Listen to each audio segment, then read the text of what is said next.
To watch all our videos, please subscribe our channel and don't forget to press the bell icon. Right now, all the Game of Thrones fans are extremely sad and the reasons are not very hard to guess. For one thing, the rightfully hyped series finally came to an end, and for another, the end left almost everyone quite dissatisfied and to some extent disappointed as well. The plot of the last episode of Game of Thrones Season 8 needs no retelling, I guess. All the reactions and memes circulating on social media have already saved us that effort. So we in this video will just analyze the happenings of the last episode, reminiscing over the incidents which could have been different for the good of the entire series. Episode 6 of the 8th season unfolds with Tyrion seeing the dead bodies of his siblings Jaime and Cersei and confirming their death.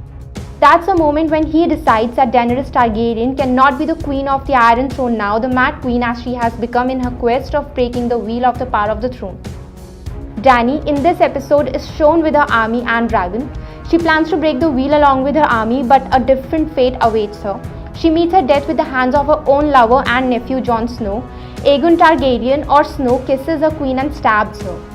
In the climax of the episode, Drogon burns the Iron Throne, thus breaking the wheel finally on the behalf of his mother. Tyrion chooses Bran Stark as king, and it is revealed that Bran has done everything till now to make his way to the Iron Throne. The writers of the season gave it a sort of happy ending with a poetic justice, but for fans, this justified and happy ending is rather negative.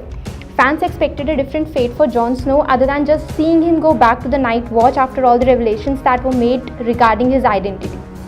Jon Snow comes as a truly tragic character, and even the fate of other important characters like Khaleesi and Cersei should have been at least a bit more glorious.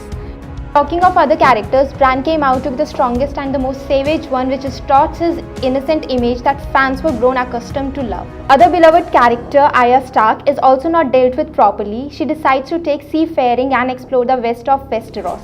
As Game of Thrones ends, it is only Bran, Sansa, Tyrion and the Council of Bran who satisfy us somewhat with their positions in the end. Questions which were created throughout the series regarding other characters were left unanswered, and no one could do anything about that in the end. The ending morale that Bran can't have children and hence the wheel has actually broken is justified, but too good for a series which has offered us so many cunning plots and brutal acts in its last 7 seasons. We expected the finale to be grander than what it was, and the saddest part is we now don't have anything to look forward to. For more such discussions on Game of Thrones and other television series, log into www.letsdiscuss.com.